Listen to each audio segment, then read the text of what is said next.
David Lebars, votre point de vue? Je crois que l'intention est louable au départ. Déjà, certains de ceux dans le débat se sont emparés de termes qui n'étaient pas appropriés. Il s'agissait bien d'essayer. D'ailleurs, la loi a été votée, donc il s'agit 388 voix contre 104. C'est malgré tout tous les pas textes ne rien. passent pas avec une telle majorité. Voilà. Ce qui veut dire que la droite, à mon avis, a voté comme un seul homme derrière le texte. Bien sûr. Et le but louable, c'est de protéger le policier dans sa sphère privée. Et c'est bien d'interdire la diffusion du visage du policier. Tout ce qu'on a vu comme acte répréhensible commis par des policiers.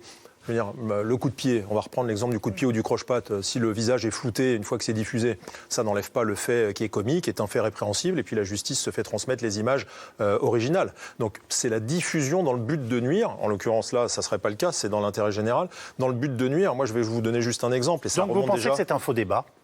Alors, moi, je pense qu'il y a un vrai problème et que le débat a été orienté. Je pense que le problème existe. J'ai eu des policiers qui ont été fichés sur des sites dédiés à se faire du flic. Mais quand je vous dis fichés, c'est-à-dire leur photo, leur adresse, les plaques d'immatriculation, parfois la photo des enfants, et ils étaient comme ça listés sur des sites. Vous êtes formel? Ah, je suis formel, je vous l'affirme. Je ne vais pas vous donner le nom du site, ça leur ferait de la publicité. Oui. 117 policiers du commissariat dont j'étais le chef qui étaient fichés pour ce qu'ils étaient, à savoir policiers, avec leurs photos et des informations permettant de les identifier à titre personnel. Comment fait-on, et ça date pas d'il y a 6 mois, ça date d'il y a 8-9 ans, sur un poste que j'occupais à Paris. Pardonnez-moi, c'est tout dire, parce que avoir ces informations-là, déjà, oui. Ça explique ça traduit quelque chose de la puissance des réseaux sociaux, et il faut les avoir cherchées, ces infos. Ça traduit, il faut les avoir trouvées. La véritable intention de nuire de ceux qui pistent les flics et qui ne font de leur profession que de l'intérêt de se les attraper. Parce qu'il ne faut pas se leurrer, il y a des gens dont la spécialité, c'est de se faire du flic. Oui. Alors effectivement, après, une difficulté, moi je suis d'accord avec Laurent Valdiguier, il n'est pas question de cagouler la police, on n'est pas des miliciens, ça donne une image épouvantable.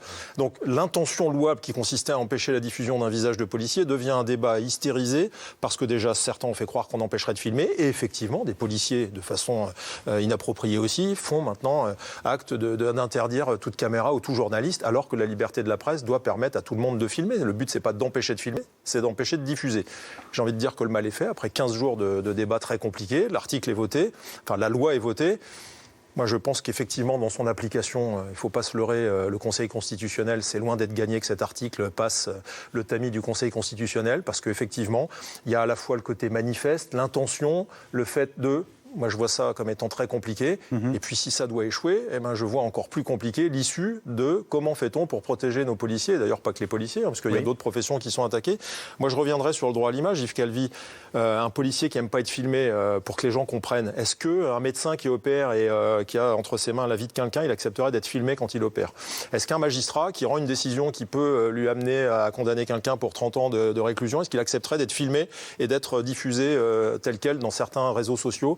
Je crois que c'est ce droit à l'image ou cette liberté de filmer, elle n'est pas si simple que ça. Il faut aussi comprendre que pour les policiers, quand ils sont dans l'exercice de leur fonction et quand ils doivent utiliser de la force, qui est déjà très contestée, ces images-là les mettent en difficulté. Donc il faut trouver le juste équilibre entre la liberté de la presse et d'informer et la protection. Et je crois que ça n'est pas encore trouvé avec cette loi, malheureusement. Nos policiers nous représentent, puisqu'ils ont une délégation de l'usage de la force à notre place.